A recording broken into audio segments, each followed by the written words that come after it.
Pour les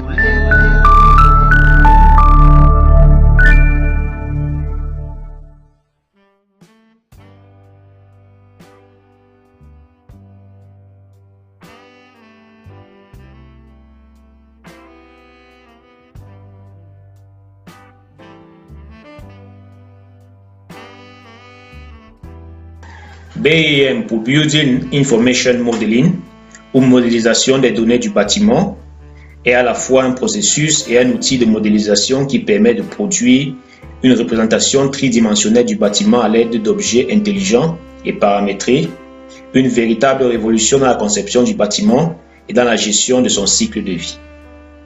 BIM ouvre la voie à l'optimisation continue de l'équipement, de sa planification à sa réalisation.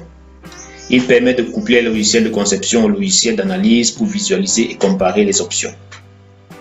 Il peut simplifier le processus de prise de décision en tirant parti des modèles d'architecture ou de mécanique existants. Ces modèles contiennent des informations fort utiles, parmi lesquelles on note des données géométriques, des types de construction, des propriétés thermiques associées, des charges spatiales, etc. L'intérêt principal est de réduire le temps de construction du modèle énergétique en diminuant les reconstructions du modèle et d'en améliorer considérablement la précision. Avec BIM, il est également possible d'automatiser et de stéréotyper le processus de création du modèle énergétique. Les données de la maquette de conception peuvent être traitées directement ou importées dans les logiciels d'analyse. Il devient donc possible de configurer le processus d'optimisation dans un cycle idéal où les professionnels de différentes disciplines interagissent de façon continue et itérative.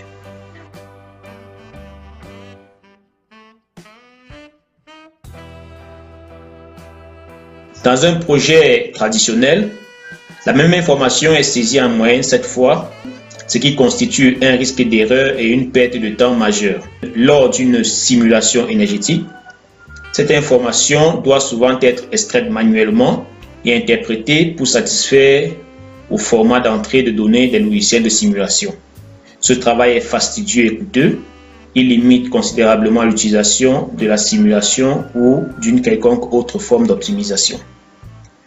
Le BIM collaboratif est d'abord et avant tout une plateforme unique de gestion intégrée, de production et d'échange d'informations entre les différents acteurs d'un projet.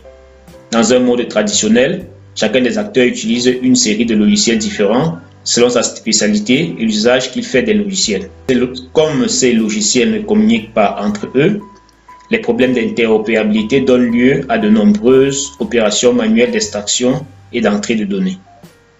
Le but du BIM est de résoudre ce problème, soit en centralisant les données, soit en créant des passerelles entre les logiciels pour qu'ils soient interopérables avec des extensions telles que l'extension IFC.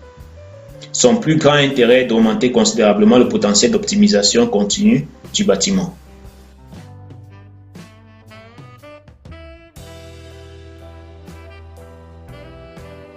Au moment de choisir des technologies associées à la modélisation des données du bâtiment, les professionnels doivent en évaluer les enjeux.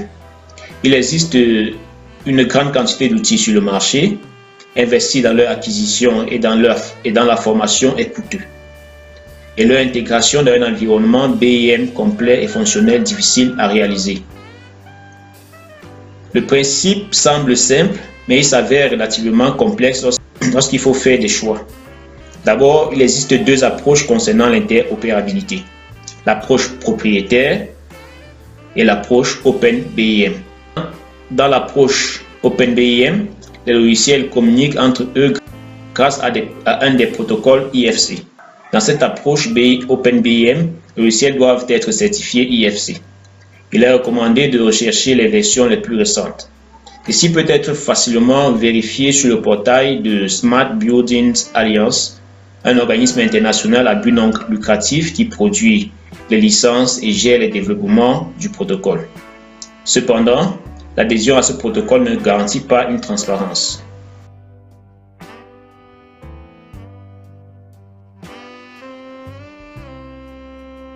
Deux stratégies sont présentées pour utiliser le BIM dans la simulation.